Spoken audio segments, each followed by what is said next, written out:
Hello, I'm Nahid and welcome back to another episode of Kefiee Konvos. Today, I introduce you to a remarkable personality, a pioneer woman who has broken all the stereotypes 25 years ago by entering into the fashion and the garment industry. I introduce you Dr. Bandana Bhattacharya. Welcome to our show, Dr. Bandana Bhattacharya. Thank you. My pleasure. How are you doing today? I'm doing fine. Absolutely. Okay, before I ask you about how am I looking or how is my fashion sense like, I got a bit nervous when I walked in. I was like, okay, I'm meeting a fashion persona.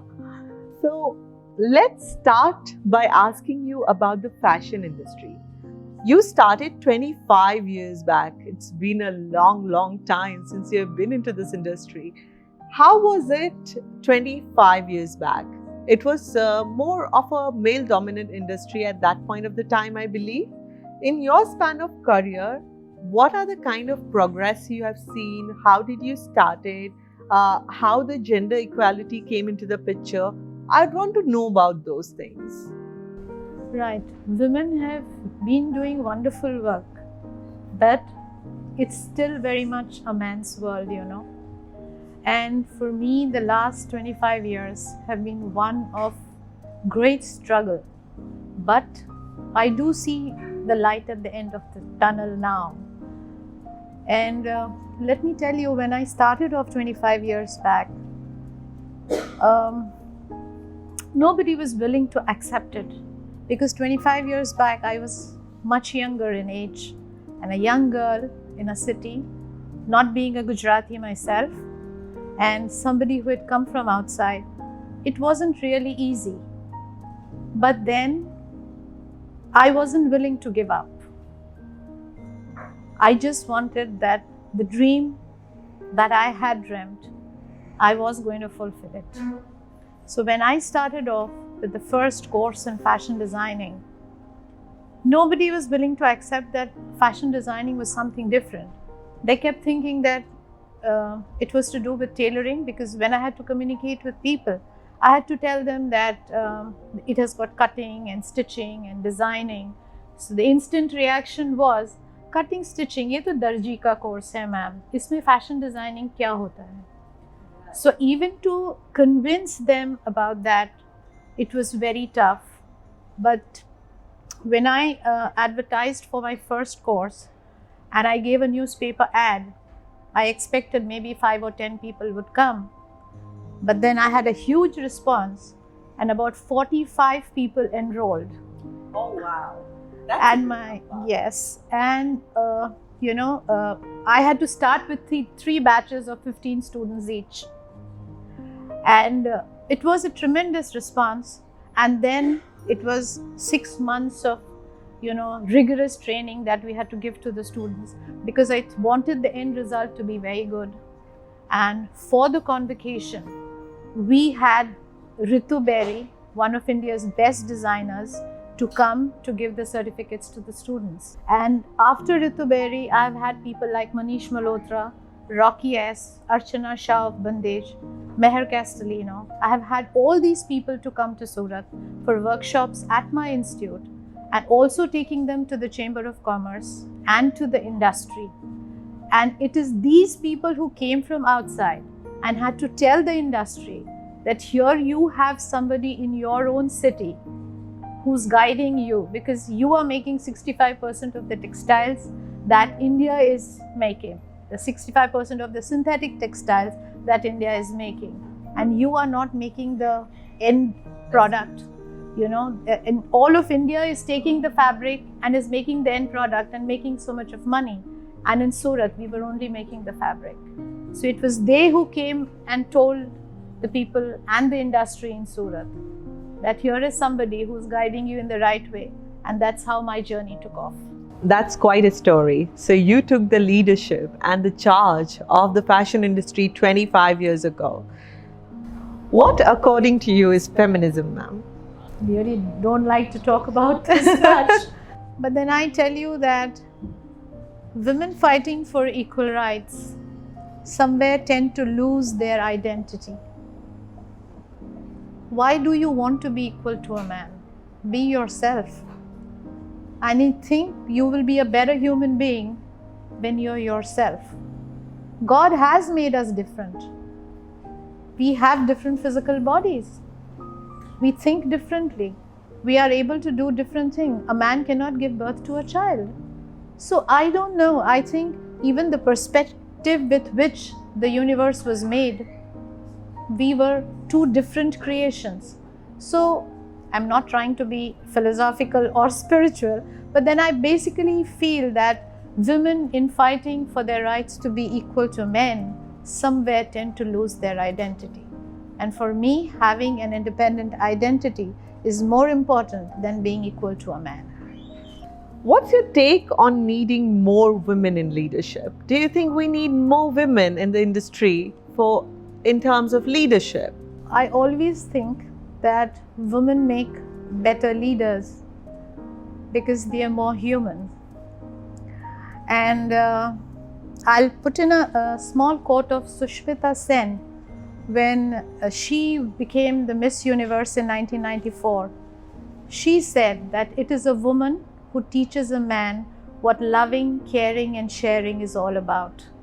So, along with whatever a leader has to do to teach you to focus, you also have to love and care to the people, you have to give them that love and care so that they are able to reach their goals.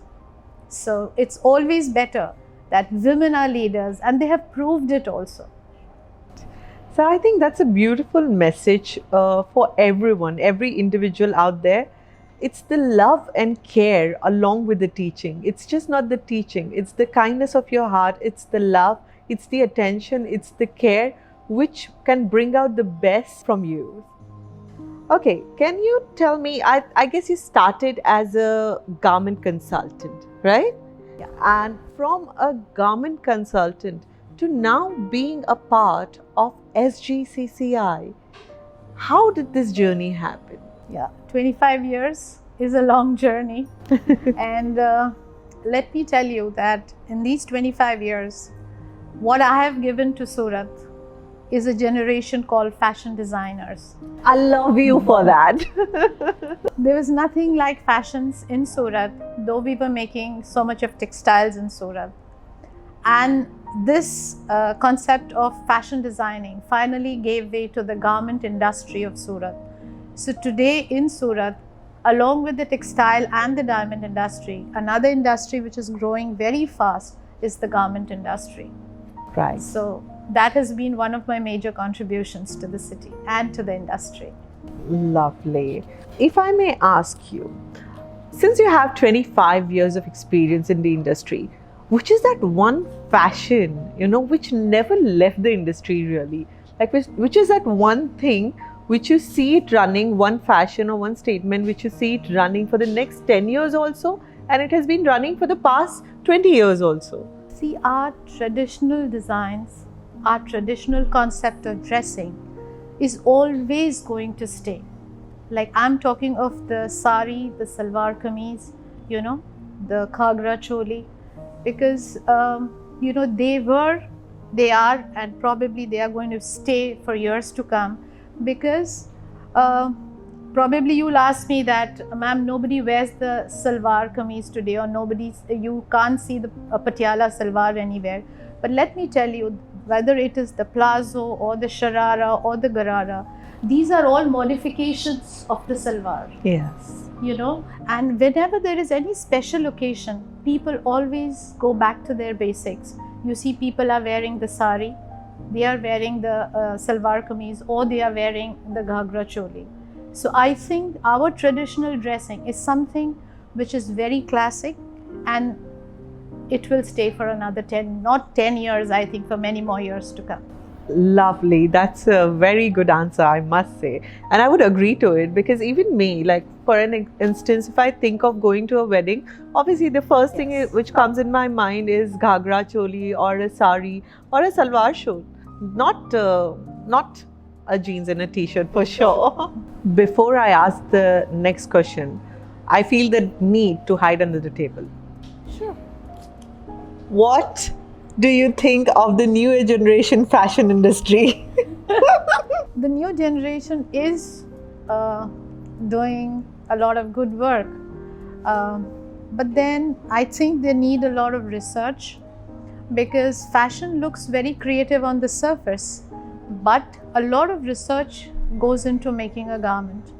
And somewhere the new generation, which I call the fast food generation, everything has to come fast.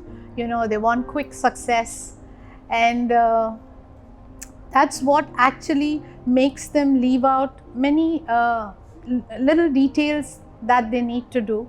So most of them land up, you know, either copying somebody, but it's nothing wrong to copy, provided you add something to what you have copied, you know. You got to, yes. So it's like you're talking about, you draw something, you know, an inspiration. Yes. And then you work on that Work inspiration rather than copy pasting that inspiration. Absolutely. Lovely. So most of these young designers, because of, you know, their hurry to scale some success, you know, Yeah. they forget to do that level of research, which our older fashion designers have been doing. And that is why, though many of them now are not working so much, or they are not in the, in the very front league just now, but still, if anybody wants to buy some expensive clothing, they still go back to these designers, you know. Yeah. So it's all in the details, guys. It's all in the details. It's all in the innovation, creativity. Absolutely. Correct. Independent designers are really coming out and breaking the norms of stereotypes. There have been designs which are very different, very unique style. Do you think those sort of trends are inspiring in its own way? Some are, as I said, like some designs by new designers can be inspiring. It's not that everybody is just copy pasting. Yeah. There are people who are doing a lot of good work, but what happens is that, you know, the major lot of them are into this copy pasting, as you said. Correct. You know, that is why the few who are even working seriously, you know, they get overshadowed by these people. Correct. And when I talk about the unique style, I also talk about basically serving each and every community, each and every gender. And that's where some unique style comes into the picture, I feel. And that's where I have seen that that's more like breaking the stereotypes. Do you think that brings in a sort of inspiration for all the genders to come out and celebrate, you know, each other's individuality? Absolutely. And let me tell you that fashion and clothing is a celebration. You know? Yeah. Just as people cannot do without food, people cannot do without clothes. Even if it is an elderly gentleman at home, he would also, you know, ask somebody at home that, am I properly dressed? Am I looking good?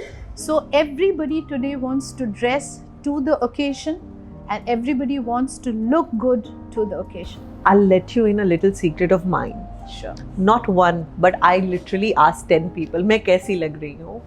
Every time I dress up, am I looking okay? Is this okay? Is this earring going with it? Is the jewelry matching? So yeah, that's so true. But it's just not you who's doing it. Everybody else is also doing the same. I can sleep in peace today.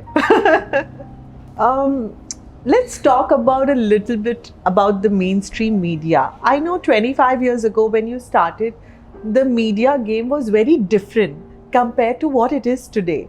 I think mainstream media has changed a lot from the fashion magazines to the fashion weeks. Yeah. I feel it's going to be replaced or somehow dominant now with the fashion bloggers and Instagrammers.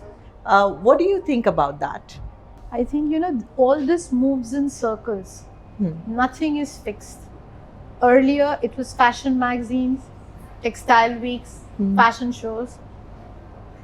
Today, it's more of Instagram and Facebook and Twitter. Yeah. But let me tell you, and I would also, you know, give credit to COVID that we were forced to go onto the social handles. Yeah, but absolutely. let me tell you that there will be a time again when, you know, you will be away from this because of this, the social media that we are talking of, because, you know, fashion is something, or garmenting is something which you need to feel with your hand.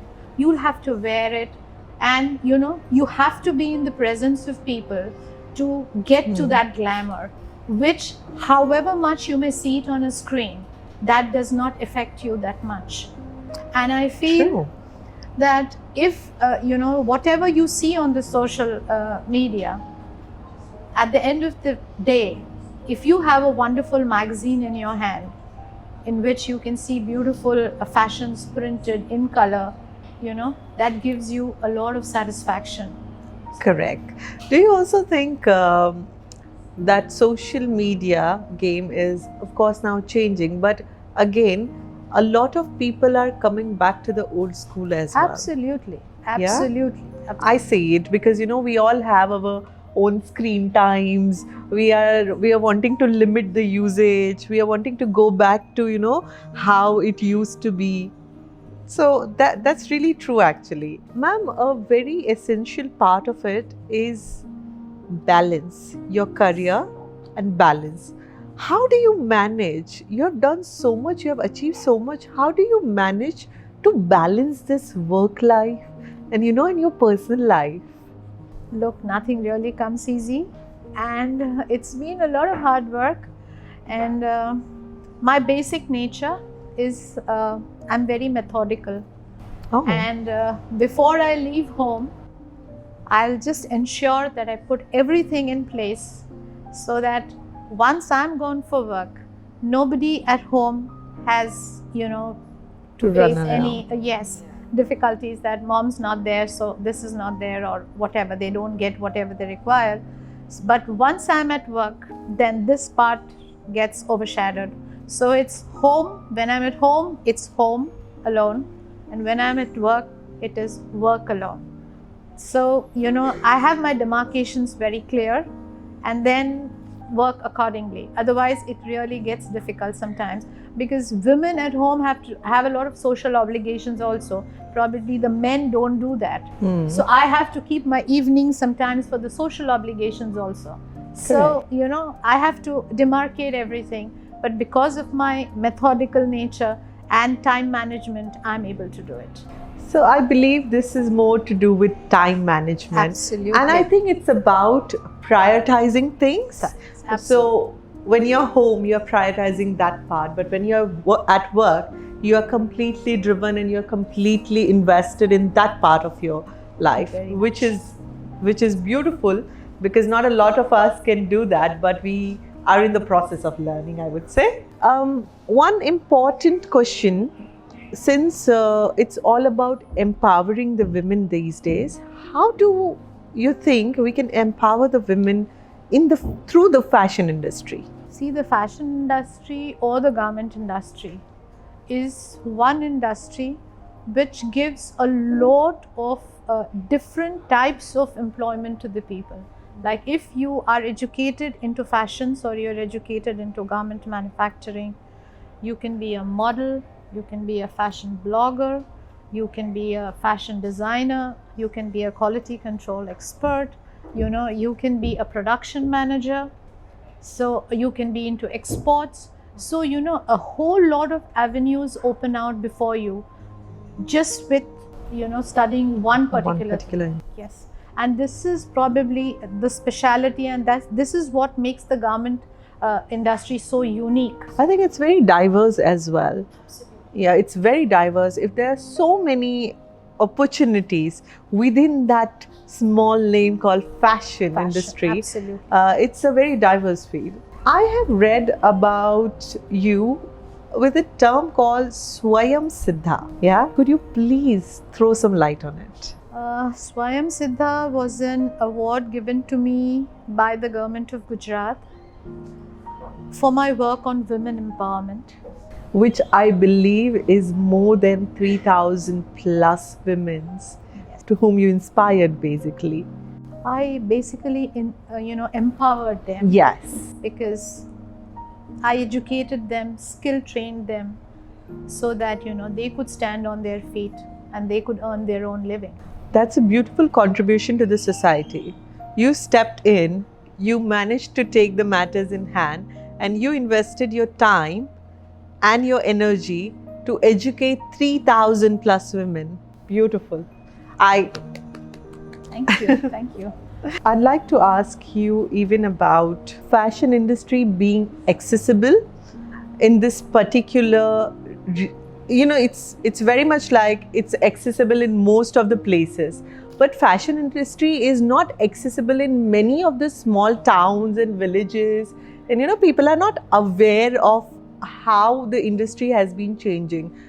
What do you think we can do, or what do you think an initiative which needs to be taken to reach out to the smaller towns, to make them more aware of the fashion industry, to make them aware of the real-time world and the real-time situations? See, I told you earlier, fashion actually requires a lot of research. Now, if you want to send the fashion industry to a smaller city or to a state which is not a very forward state, you actually need to do a lot of study about the type of people, the size of their pocket, the type of clothing that they are into, and what is their culture and what is their acceptability to that fashion. Now, if you make a study of all these things and then make your garment accordingly, you can take then the fashion industry to these people, because then they will be willing to accept whatever you have made. But then if you take something from the blues, something, very stylish or something very Western, which these people aren't, exposed to, probably then they will not accept. So it's a slow process. It is a slow process. Yeah. And involves a lot of research. Yes, involves a lot of research, and I think it is more of a process, one step at a time. One step at a time. But it seems to be very doable. You can. But as you said, by researching what does the market demands. True. How can you cater to that market? Very true. Correct. Share one moment of your life of women empowerment which inspired you, which was like a game changer for you. This is an incident way back in 2005, and at that time the business standard, which was being published from New Delhi, had a 4-column article on me with the heading, "The leading woman entrepreneur of Gujarat." And when this news came to me, believe me, more than a surprise, it was a shock, because I just couldn't think that my work was accepted and appreciated by so many people, and then getting your activities published in a magazine which was the best at that time in India, the Business Standard, and that too getting published from New Delhi. So that was probably my biggest moment of motivation.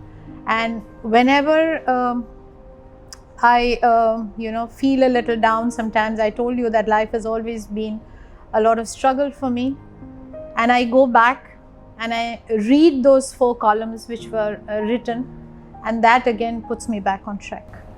Your inspiration is those 4 columns of your life. Anything happens, you go back and read those lines so that it keeps you motivated. Wonderful. How beautiful is that? I know you have contributed a lot towards the society, and I'm super proud and super honored to be even sharing this table with you or sharing this episode with you. I want to know about the one contribution you are most proud of. The one contribution that I am very proud of is that, having started the course in fashion designing, I've given rise to a generation called fashion designers in Surat, and that eventually has given rise to the garment industry of Surat. So that probably is my biggest contribution. Okay. Let's share a message on the International Women's Day, since it's a Women's Day special. One message you would want to get out which can inspire others, which can make an impact. I would like to tell all the women out there that opportunity seldom knocks at your door, and if it doesn't, break open the door. And that's it. That's so good. That is so true. Thank you so much for having shared this conversation with me, for having shared your life with us on Kefiee Konvos. Thank you. My pleasure. And I'm so thankful to you for having me on the show. Thank you. Ta-da! It's time for the Kefiee quiz. So we bring you pick or drop game. Okay. I'm going to give you two options and you have to pick one and drop one. Okay. Yeah, all related to fashion industry. Shall we begin? Sure. All ready? Absolutely. Yeah? Yeah. Okay. Color blocking or monochrome? Color. Floras or animal prints? Floras. 70s or 2000s? Say 70s. 2000s. 70s, okay. New trends or classic? Classics. I think it looks beautiful on you anyway. Thank you. Knit cardigan or leather jackets? Leather jackets. Ooh, woman's got an edge. Okay. Satin dress or cotton dresses? Cotton dresses. Oh, comfy. Yes. Yeah, matters, innit? Denims or skirt? Denims. Ooh, that's a good one. Pop color or pastels? Pastels. Pearls or diamonds? Pearls. I can see that visibly. Pearls, it screams pearls. Lovely. So here we end our conversation with you. It was beautiful having you here on the Kefiee Konvos, and thank you so much for being here. As a token of appreciation, we have for you a hamper from Nitrogen by Vitasta. Thank you.